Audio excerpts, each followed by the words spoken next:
Përshëndetje të nderuara zonja dhe zotëri, mirë se vini në pasditën e sotme. Takohemi së bashku edhe sot, ku do të jemi bashkë në transmitimin ton të drejt për drejt, dhe në pjesën e parë do të flasim me personalitetet e ditës të ftuar sot në studion ton. Do të flasim për një temë shumë të bukur, që ka të bëjë me aktrimin, me artin dhe me zbulimin e talenteve të reja në fushën e aktrimit. Do të flasim për shfaqjen teatrale që është realizuar në Teatrin e Gostivarit. Kjo shfaqje teatrale për fëmijë dhe të rritur, që mban titullin Pas perdes së heshtur, me regji dhe skenart, aktores dhe regjisores famshme dhe të mirënjohur për të gjithë ne, zonjës Vjollca Baftiu dhe të nxënësve të saj të kursit të aktrimit. Përshëndetje nderuar Vjollca dhe mirë se na erdhe. Përshëndetje, ju faleminderit për ftesën, ju faleminderit për prezantimin dhe jam mirënjohëse pafund për studion e juaj e në kas për ju. Faleminderit shumë, kënaqësi shumë e madhe që të ju kemi në emisionin ton për ta promovuar sadopak punën tuaj, të cilën e bëni me shumë përkushtim. Gjithashtu në studio kemi edhe dy vajza që na kanë zbukuruar sot studion me praninë e tyre, Medinën dhe Vesën. Përshëndetje, mirë se erdhët. Përshëndetje. Faleminderit shumë që jeni sot pjesë e emisionit ton. Faleminderit edhe juve për ftesën. Shumë kënaqësi. Atëherë fillimisht Vjollca, të fillojmë me juve për të folur në lidhje me këtë shfaqje teatrale, konkretisht çfarë shfaqje është? Çfarë tematike ka në vete? Nuk është e rastishme edhe titulli i shfaqjes, Pas perdes së heshtur, apo pas një perde të zezë, ku mbas asaj shfaqen histori të trishta, histori të trishta familjare, ku kanë të bëjnë me dhunën në familje. Dhe si viktima kyçe në këtë dhunë janë fëmijët. Dhe vendosa që pikrisht ta marr këtë temë, ta punoj këtë fenomen të trisht të përditshmërisë sonë që është përhapur kaq shumë, për t'i dhënë zë jo vetëm fëmijëve në skenë, por motiv edhe fëmijëve të tjerë që ta ngrejnë zërin si fëmijë për t'i luftuar dhe për t'i bashkuar prindërit mes vete, që ta kthejnë dashurinë familjare, ta kthejnë kohën kur të gjithë kanë qenë të lumtur në familjen e tyre. Dhe kjo ishte ajo që na ka prekur çdo herë si shoqëri, dhe pikërisht në temën, në një pyetje në fakt se pse fëmijët, kush janë këta? Ne me të vërtetë kemi institucione të ndryshme që ndërhyjnë këtu, por ndoshta edhe kemi edhe familjarë të tjerë që mundohen të vinë deri te pajtimi i dy çifteve, por ajo që neve më së shumti na dhem janë fëmijët. Dhe kur fëmia tenton t'i bashkon prindërit, nuk ka kënaqësi më të madhe, nuk ka lumturi më të madhe. Dhe ndoshta prindërit do vedisohen, do ndërgjetësohen për faktin se deri ku kanë arrit edhe çka munden ata të bëjnë në të ardhmen për lumturinë e fëmijëve të tyre. Po, dhe pikërisht një tematike e tillë kaq e bukur dhe kaq bukur e ndërthurur, si u prit nga publiku Gostivaras? Ishte shumë interesante edhe ftesa kur e bëm, se aty kemi pas mysafir, themi nga mosha 3 deri mbi 70 vjeç. Dhe ishte një kënaqësi për mua që çdo herë ky publik më përkrah dhe çdo herë janë prezent në shfaqjet e tona. Dhe ishte hera parë që pas përfundimit të shfaqjes mos lëvizte askush. Them të drejtën, ishte një shfaqje shokuese. Nuk e pritnin pikërisht këtë temë, nuk i pritnin të gjithë ato fjalë motivuese. Ne nuk gjykuam prindërit, po ne me të vërtetë bëm një ndërgjegjësim. Dhe ajo që ishte se nganjëherë nuk kishin fjalë çka për të thënë. Gjithçka u thanë në skenë. Tash ne vetëm duhet të veprojmë. Dhe ishte edhe shfaqje emocionuese, ku shumica e publikut edhe u emocionuan nga fjalët, nga ajo dëshira e këtyre engjëjve, kur thonë ma, dua të kem afër, ose baba, ti je heroi im. Ta kuptojnë prindërit rëndësinë e tyre ndaj fëmijëve dhe t'u kthehen pikërisht këtyre engjëjve. Po, sigurisht do flasim për shfaqjen edhe më gjëre gjatë, dua të ndërlidh pak edhe vajzat për të folur edhe me to për rolin që kanë pasur në këtë shfaqje. Atëherë Medina, cili ishte roli dhe rëndësia që kishe ti personalisht në këtë shfaqje? Roli im ishte një vajzë që i donte shumë prindërit, por ajo mundoheshte që të mos ta përballonte dhunën në familje. Ajo nuk mundet të jetë e afërt me prindërit e saj, prandaj ajo çdo herë ishte e lënduar në shpirt. Të pëlqeu ty ky rol ta luash në skenë? Po, ishte i vështirë ta mësosh? Nuk ishte shumë i vështirë, por me kalimin e kohës mësova. E mësove, po. Vesa, cili ka qenë roli yt? Të cilin rol e ke pasur ti në këtë shfaqje? Roli im i shfaqjes teatrale që e kishim ishte një vajzë në të cilën ajo e thonte të vërtetën. Nëse ishte lënduar, tregonte. Nëse thonte hey, hajde dalim, e tregonte. Dhe ajo e kishte një tekst në të cilën tha po, nuk kemi rënë nga qielli dhe ajo e tregon të vërtetën se ne jemi fëmijë të dikujt dhe ne duam dashurinë e prindërve. Të pëlqeu ky rol, Vesa? Po, sinqerisht, ishte shumë e bukur. Ishte e vështirë ta mësosh tekstin? Jo, të që vjoca për herë na jep diçka që ne mund ta mësojmë gjatë kohës që kemi dhe ajo për herë përkushton për ne. Po, sigurisht. Përveç Vesës dhe Medinës, ka pasur dhe fëmijë të tjerë të cilët kanë luajtur në shfaqje. E ke pasur të vështirë të përshtatësh rolet me aktorët? Diku 29 nxënës janë, unë vete 30-ta. Po. Dhe kur më parashtruan pyetjen se nga e din tekstin, t'ju them të drejtën, nuk unë përkushtohem me mendjen time, me zemrën time, me shpirtin tim, me energjinë time. Dikundi 2-3 muaj para i kam luajtur rolet e të gjithë këtyre fëmijëve në kokën time, në mendjen time, se si këta munden duken në skenë para se t'ua jap tekstin. Dhe gjatë shfaqjes, gjatë përgatitjes së shfaqjes në skenë, çdo herë kam kaluar edhe në pjesën e publikut, ta shoh se publiku si do ta pret, dhe nuk ishte një punë e lehtë, është një punë goxha e rëndë. Ka njerë them, vetëm ti numëroj 29 janë tepër, po 29 ti koordinosh dhe të dalin në mënyrë perfekte. Dua me të vërtet t'i falenderoj të gjithë nxënësit e mi, se janë tepër të ndëgjueshëm, janë tepër të disiplinuar, ndëgjojnë me kurreshtje, me vëmendje, mundohen maksimumin ta marrin nga unë, që ta japin gjithashtu maksimumin edhe nga secili prej tyre. Po. Të flasim edhe pak Medina për skenën. Të pëlqen skena? Do dëshiroje që në të ardhmen të ishe një aktore? Po, me shumë kënaqësi. Po, të pëlqen kurse ty, Vesa, të pëlqen skena? Doje të bëhesh aktore? Po, skena dhe të gjithë mendimi i artit është shumë i bukur dhe sinqerisht kjo skenë ishte shumë jepte një mesazh, se kishim një perde dhe ajo vërtet tregonte diçka se fëmijët duan lumturi. Po, do me thënë, cili ishte ai mesazhi që ti në fakt Vesa e kuptove nga kjo shfaqje? Çka duhet bësh dhe çka nuk duhet bësh? Po, mesazhi që ishte i kësaj shfaqjes ishte se të gjithë prindërit duhet t'i trajtojnë fëmijët se si janë të rritur. Fëmijët normal, disa mundet t'i duan, disa nuk mundet mirë, po ato janë fëmijë, duhet t'i trajtojsh si duhet. Dhe fëmijët që i kishim rolet, kishim tekste, kishim shumë që shpjegonin dhe jepnin një mesazh të madh, që besoj që publiku e ka shijuar. Megjithatë, ty Vesa, kishte ndonjë moment që të pëlqeu më shumë në shfaqje, moment interesant që të ka lënë më shumë mbresa?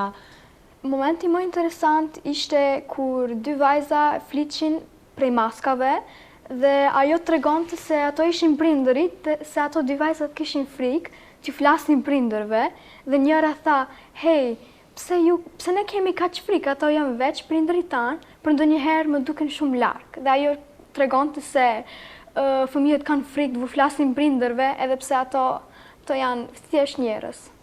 Kurse ty, Medina, të pëlqeu ndonjë pjesë ose ndonjë moment interesant që do kishe dashur ta ndash me neve? Po, më pëlqeu pjesa kur të gjithë mundoheshim që të dalim prej perdës së erët dhe aty thotë një vajzë, thotë dalim, por nga të dalim prej kësaj birës së miuta, me këtë ajo tregon se nga mund të dalim. Por në kursin e aktrimit, Medina, si kalon? Unë në kursin e aktrimit kaloj shumë mirë. Raportet me tete Vjolca si ketë ndërtuara? Super.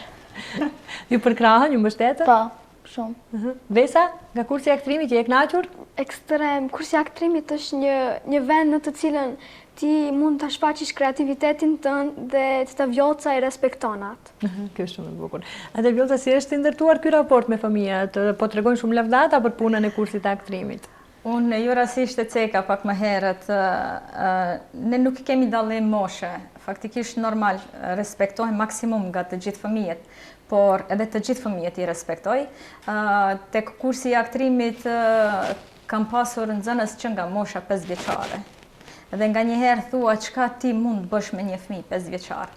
Gjithçka mundesh të bësh, të mundohesh të nxjerrësh më të mirën nga këta, dhe kur këto vlerësohen edhe mes vete, kanë me patjetër ta ndëgjojnë njëri tjetrin, të komunikojnë me njëri tjetrin, të vlerësojnë vetveten dhe të vlerësojnë njëri tjetrin, dhe nga gjithë ai përkushtim që kemi ndaj njëri tjetrit, po edhe ndaj vetvetes, arrim deri këtu ku kemi arritur që të tregojmë se ne mundemi të funksionojmë edhe si një individ, por mundemi të funksionojmë edhe si 30 trupa dhe një shpirt, nuk e kemi problem. Kjo është shumë e bukur. Cili ka qenë mesazhi, Medina, që e ke marrë nga kjo shfaqje? Nga kjo shfaqje, mesazhi që e kam marrë unë është se të gjithë fëmijët duhet të trajtohen njëjtë dhe nuk duhet që të kenë dallime mes njëri tjetrit pavarësisht ngjyrës, gjuhës apo gjëra tjera, gjithë duhet trajtohen njëjtë. Po, publiku si të priti në shfaqje? U emocionove kur e pa publikun? Jo, se nuk është herë e parë si bëj shfaqje, gati është viti 3 i kursit të aktrimit dhe nuk e kam shumë stres. Po familja pastaj pas shfaqjes të komplimentoi? Po, shumë. Ishte krenar me ty? Po. Vesa, si e priti publiku, emocionove kur dole në skenë? Po, sigurisht se normalisht jemi fëmijë dhe kur shohim aq njerëz pak kemi stres, mirë po mendoj se edhe nëse kishte ndonjë gabim publiku nuk do ta kishte realizuar, sepse publiku nuk e din tekstin ton. Po, megjithatë ti Vesa rrjet nga një familje artistësh, kështu që je rritur në një frymë të tillë, ke pasur pak më të lehtë këtë pjesë? Po, sigurisht normal, mirë po unë mendoj se edhe të pritet Vjolca ka mësuar se duhet tani normal të jemi kush duam ne, dhe kjo është vërtet një krenari e madhe se jam në kursin e aktrimit.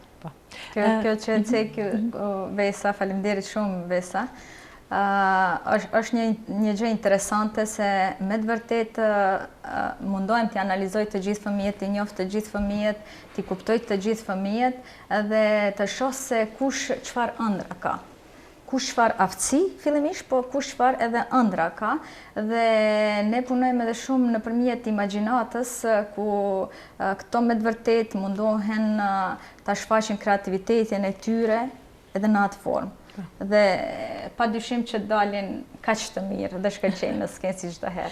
Megjithatë kjo shfaqje u prit shumë bukur në teatrin e Gosivarit. Kishte shumë publik nga ajo që kuptuam nga ju. Megjithatë mendoni që këtë shfaqje ta bartni edhe nëpër teatret e qyteteve tjera të vendit?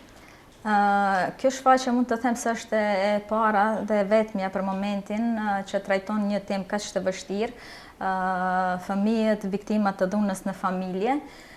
Dhe pikërisht pse ka të bëj me një temë kaq të rëndë, të hidhur kur themi ne, unë mendoj se duhet me patjetër që kjo shfaqje të udhtojë edhe nëpër qytete tjera, sepse të gjithë, jo vetëm fëmijët, por edhe prindërit duhet ta përcjellin dhe të vetëdijsohen pak a shumë edhe nga fjalët e këtyre artistëve të rinj, edhe nga emocionet që këta i shprehin aty, se ta kuptojnë një herë për gjithmonë rëndësinë e familjes. Çka në fakt kërkojnë fëmijët, atë që ceki pak më herët Vesa, se kemi atë pjesën me maskat, se këta aq shumë kanë frikë të flasin prindërve ose të komunikojnë me prindërit, dhe jo rastësisht i zbres 2 maska, edhe fëmijët, disa nga fëmijët kishin edhe këmishat e prindërve. këmishat e atyre që për të cilët kanë nevojë, për përkrahjen e tyre, për mbështetjen e tyre, për kujdesin e tyre, dhe ata i hekin këmishat, i vendojnë tek maska dhe duket aty si një portret njeriu, dhe kjo është ajo që ka shumë gjëra interesante aty, shumë fjalë, ndoshta edhe të rënda, ndoshta edhe prekin shumë deri tek publiku, dhe këto duhet me të vërtetë të përcillen edhe shumë më larg. Që zëri i këtyre fëmijëve, në fakt këto 29 fëmijë në skenë kanë luajtur fëmijët me të vërtetë që janë viktima të dhunës në familje, se si ata duhet të veprojnë. Ka pas edhe tekst ku thot mos më detyro ti të zgjedh me cilin prind të jetoj. Cili fëmijë mund të ndaj prindin. Që do me thënë se ato dëshirojnë të jetojnë, edhe Medina bile me kishte një pjesë ku e thotë se unë dëshiroj të shëtis me prindërit, si ishte ajo pjesë. I kujt është fari nuk e di, veç di që ne nuk ndihemi rahat. Unë plasa, dua të shikoj një ditë të bukur duke u kënaqur me prindërit e mi. Shumë e bukur. Dhe ajo patjetër duhet përcillet edhe shumë më larg. Me qenë se Medina e tha një pjesë të rolit që ka pasur në këtë shfaqje, Vesa, të kujtohet në një pjesë e shkurtër? Po, sigurisht, unë e kisha një pjesë që them diçka se ne nuk kemi ranë nga qielli, është e vërtet, si jemi fëmijë të dikujt, por të kujt më thoni, dhe kjo tregon se ne jemi fëmijë të dikujt, mirë po ato nuk na trajtojnë se jemi fëmijë të tyre. Edhe ajo pjesët me Andorën, ajo më pëlqen shumë. Unë i them Andorës, hej, është e vërtet që nuk kemi zë, mirë po jo deri në atë shkallë. Pse po e tepron kaq shumë, a nuk është të turp nëse na dëgjojnë prindërit? Shumë e bukur. Prap kanë kujdes që mos lëndohen prindërit e tyre. Shumë e bukur. Dhe emocionuese në fakt, po edhe ke zbuluar talent të ri në aktrim. I përgëzoj vajzat për këtë talent të jashtëzakonshëm që e kanë dhe uroj që në të ardhmen të pushtojnë edhe skenat ndërkombëtare, ndoshta pse jo. Se jo. Po e kisha me të vërtet vështirë një herë ta mendoj si temë, dhe thash ku mundem të arri me këtë tematik. Po fillimisht kam kërkuar përkrahjen edhe nga prindërit, që ta lexojnë edhe ata dhe të shohim deri diku se sa mundemi të preken në psikologjinë e këtyre fëmijëve. Por besoj se këta veç janë më të rritur profesionalisht, mundem të them në skenë, se është viti i tretë i këtyre dy vajzave këtu, po kemi edhe vitin e 4 që kanë mbaruar, vitin e 2 dhe kështu me radhë. Dhe gjatë tërë kohës jam munduar dal nga dal t'ua tregoj rëndësinë në shfaqjes, çka ne duhet të bëjmë, cili është ajo detyra jonë kryesore në këtë shfaqje, edhe tekstin si tekst kur jam munduar t'ua jap, nuk ja kam dhënë me njëherë, por gradualisht duke mësu pjesën e parë, pjesën e dytë, duke munduar që ato pjesët e para të na flejnë mirë ashtu siç duhet, deri te fundit që të dalim ashtu siç dolëm. Një send tjetër desha të ceki këtu se këtu e kemi edhe grupin e më të rinjëve, disave që kanë pas edhe disa muaj që kanë marrë pjesë këtu.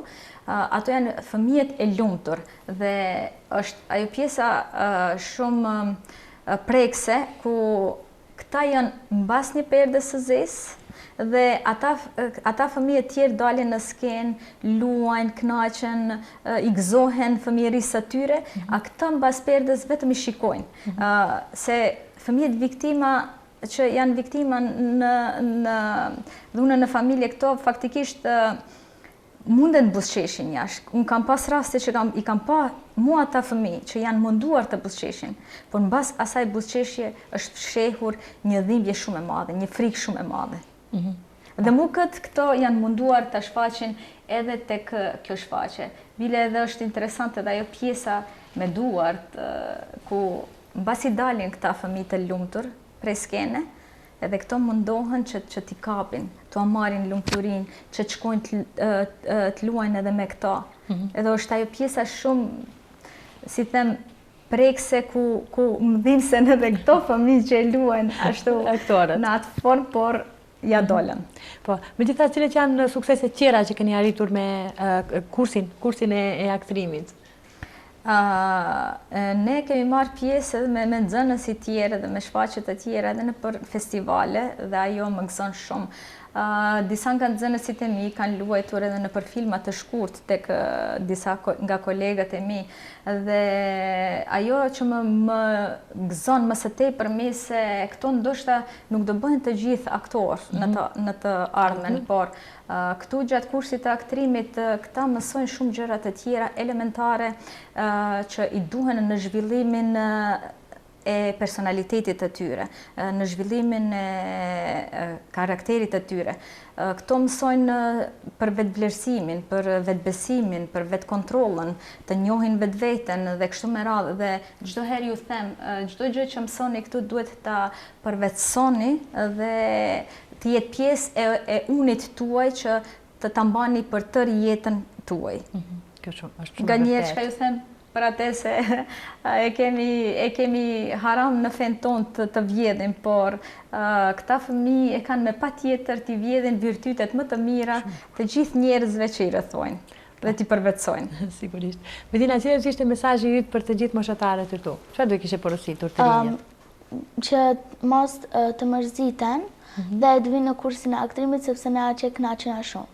Shumë bukur. Vesa, mesazhi yt? Mesazhi im është që për herë të jesh e lumtur dhe unë i sugjeroj që gjithë shka që të ndodh, ato të jenë lumtur dhe nëse prindërit kanë zënë, kanë në shtëpi, s'ka lidhje ti duhet vëthuash e ju lutem stop, unë nuk ndjehem mirë. Këtë ishte një mesazh shumë i bukur dhe shumë i fortë nga ana jote, Vesa. Mesazhi për në fund, Vjolca, për të gjithë fëmijët që ndoshta duan të jenë pjesë e kursit të aktrimit?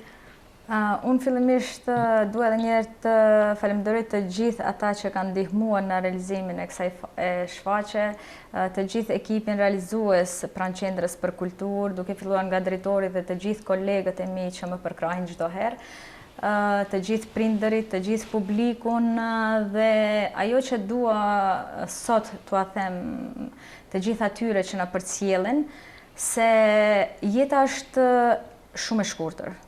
Dhe gjatë kësaj periudhe ne duhet të mundohemi të gjejmë pjesën më të lumtur të jetës sonë. Dhe pse jo atë ta jetojmë me njerëzit më të dashur që i kemi përreth nesh. Kjo është shumë e rëndësishme. Faleminderit për këtë mesazh kaq të bukur.